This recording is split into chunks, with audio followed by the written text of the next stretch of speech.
సీత కోసం వెతుకుతున్న రాముడికి దారిలో కబంధుడు అనే భయంకరమైన రాక్షసుడు ఎదురవుతాడు. రాముడు అతన్ని సంహరించి శాప విమోచనం కలిగిస్తాడు. చనిపోయే ముందు కబంధుడు, రామా, నువ్వు పంపా సరోవరం దగ్గరకు వెళ్ళు, అక్కడ నీకు సీత జాడ తెలుస్తుంది అని చెబుతాడు. రాముడు మతంగ మహాముని ఆశ్రమానికి చేరుకుంటాడు. అక్కడ వృద్ధురాలైన శబరి దశాబ్దాలుగా రాముడి కోసం ఎదురుచూస్తూ ఉంటుంది. రాముడు రాగానే ఆమె ఆనందానికి అవధులు లేవు. తాను సేకరించిన పండ్లను అవి తీపిగా ఉన్నాయో లేదో స్వయంగా రుచి చూసి మరీ రాముడికి తినిపిస్తుంది. ఆమె నిష్కల్మషమైన భక్తికి రాముడు ముగ్ధుడవుతాడు. శబరి సూచనతో రాముడు ఋష్యమూక పర్వతానికి చేరుకుంటాడు. అక్కడ వానరరాజు సుగ్రీవుడు తన అన్న వాలికి భయపడి దాక్కుని ఉంటాడు. రాముడిని చూసి వీరు ఎవరైనా వాలి పంపిన వేగులని భయపడి నిజం తెలుసుకోమని తన మంత్రి అయిన హనుమంతుడిని పంపిస్తాడు.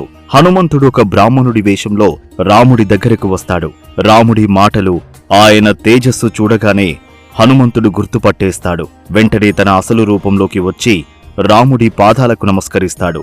రామా, నేను నీ సేవకుడిని అని అంటాడు. రామ హనుమంతుల ఈ మొదటి కలయిక ఒక చారిత్రాత్మక ఘట్టం. రాముడు మరియు సుగ్రీవుడు స్నేహ ఒప్పందం చేసుకుంటారు.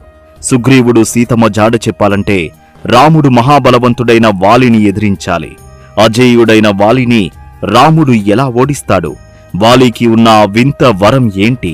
అది రేపటి ఎపిసోడ్ 19లో చూద్దాం.